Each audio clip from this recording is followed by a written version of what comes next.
इस हिस्से में अल्लाह अपने बंदे के दिल से सीधी बात कर रहे हैं। वो दिल जो सालों से बोझ उठाए चल रहा था, वो दिल जो मुस्कुराते चेहरे के पीछे थक चुका था, अब उसी दिल को हल्का करने का वक्त आ गया है।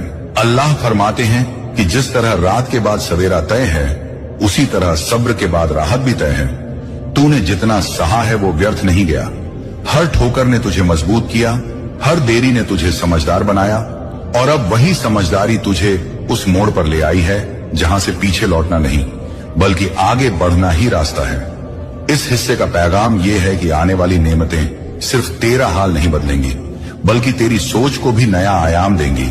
तू अब छोटी बातों में नहीं उलझेगा, तू अब डर के फैसले नहीं लेगा, तू अब दूसरों की राय से ज्यादा अपने ज़मीर की आवाज सुनेगा, क्योंकि अल्लाह फरमाते हैं कि मैंने तुझे पहचान दी है, तुझे समझ दी है, ताकि तू भीड़ में खोए नहीं बल्कि रास्ता दिखाने वालों में शामिल हो। इस हिस्से में यह भी कहा जा रहा है कि जब हालात बदलते हैं तो इंसान का इम्तिहान और बारीक हो जाता है। अब तुझे देखा जाएगा कि तू कितनी सादगी से चलता है, कितनी विनम्रता से बात करता है, कितनी ईमानदारी से अपने वादे निभाता है, क्योंकि ऊंचाई पर वही टिकता है जिसकी जड़ें सच्चाई में गहरी हों। अल्लाह तुझे आगाह कर रहे हैं कि अपनी जड़ों को मत भूलना, अपनी शुरुआत को मत नकारना। उन दिनों को याद रखना जब एक छोटी राहत भी बहुत बड़ी लगती थी, ताकि आज बड़ी नेमतें मिलने पर तेरा दिल छोटा न पड़े। इस हिस्से में अल्लाह ये भी समझा रहे हैं कि तेरा सफर अब दूसरों के लिए मिसाल बनेगा।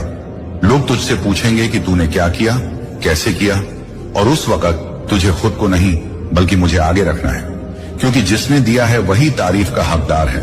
तू बस जरिया है। इस पैगाम का ये भाग तुझे ये भी सिखाता है कि हर दिन एक जैसा नहीं होगा। कुछ दिन हल्के होंगे, कुछ दिन भारी लगेंगे, मगर फर्क ये होगा कि अब तू अकेला नहीं होगा। अब तेरे साथ यकीन की ढाल होगी, तजुर्बे की तलवार होगी और दुआ की ताकत होगी।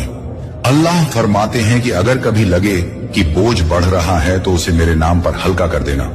अगर कभी लगे कि रास्ता भटक रहा है तो एक कदम रुक कर मेरी तरफ देख लेना, क्योंकि रुकना हार नहीं बल्कि समझदारी भी हो सकती है।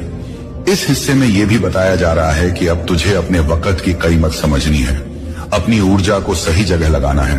हर किसी को जवाब देना जरूरी नहीं, हर बुलावे पर जाना जरूरी नहीं।